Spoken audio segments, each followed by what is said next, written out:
sa'yo, may pinuntahan akong lugar dun sa probinsya nila Heart Evangelista na isang paaralan na walang reading materials. Pinagawa ko yung eskwelahan at nagpadala ako ng tulong doon kasi walang reading materials. Bulok yung paaralan dun sa lugar nila Heart Evangelista. I cried so much when I saw that school.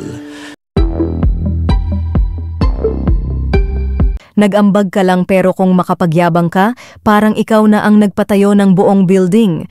Ito ang matapang na sagot ng assistant ni Heart Evangelista sa mga naging patutsada ni Vice Ganda. Umuugong ngayon ang issue sa pagitan ng kampo ni Heart Evangelista at ni Vice Ganda matapos ang mga naging pahayag ni Vice sa It's Showtime tungkol sa isang paaralan sa Sorsogon na may mga pinsala.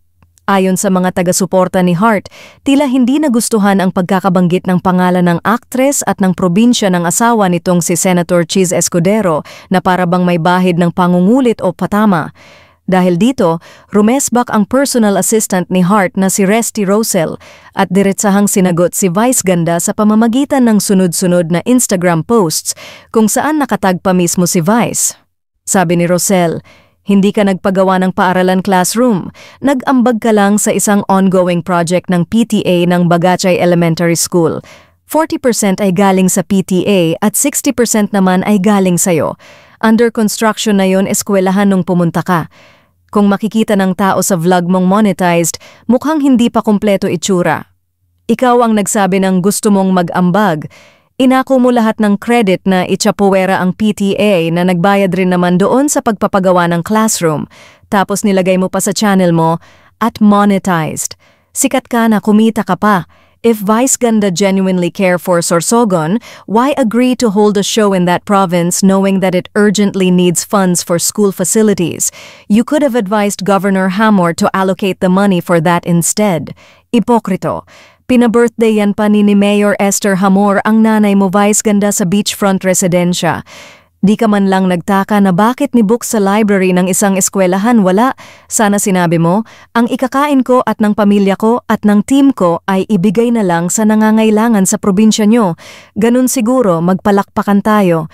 Ito nga pala ang mga dinonate mo, the Generics Pharmacy, Sterling Papers, Beauty Derm, yan mga sponsor mo, tama ba? Eto ang nakakaloka, yung bigay mo na pera ay 63,000 piso, ginawa mo pang 3 gives. O ha? Alam ba ng tao yan? Sabi mo pinagawa mo ang paaralan at sabi mo, bulok? Ayan o, under construction yan. May 40,000 na ang PTA, nag-ambag ka na lang. Pero bakit sa TV show mo na binabanggit ang name ni Heart? Sabi mo ikaw nagpagawa. Correction, umambag ka sa expenses ng classroom construction pero hindi ka nagpagawa ng eskwelahan. May reading materials na ang school na pinuntahan mo. Bagachay Elementary School, all students have the DepEd required textbook. May project ang parents na reading kiosk. Konti pa lang ang books na nasa kiosk when you came kasi kakastart pa lang ng project. So bakit sabi mo walang reading materials? Kaya naman sa susunod wag mo idamay si Heart. Kung classroom pala ang issue mo, dumulog ka sa DepEd at kay Sunny Angara na ang asawa ay si Tutsi Angara. Ikaw naman ang dapat kong tanungin ngayon. Bakit mo kailangan pangalanan si Heart na wala namang ginagawa sa'yo? Sa tingin mo hindi tumutulong sa tao? Baka talagang maiyak ka na lang kung sasabihin ko sa'yo. Dahil hindi siya kagaya mo, nagyayabang, pero 3 gives pala, kumain ka ng humble pie Vice Ganda. Sa mga basher ko pinapasikat nyo lang ako.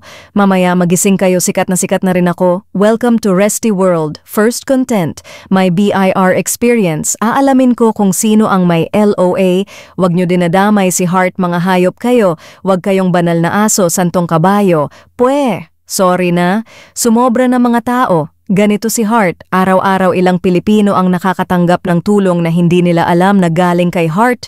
Kung tulong lang naman pinag-uusapan, Vice Ganda. 1.5 million dinonate na Hermes bag ni Heart Vice Ganda. Kung padamihan ng tulong napakadami ni Heart niyan, payabangan ang gusto mo, 'di ba?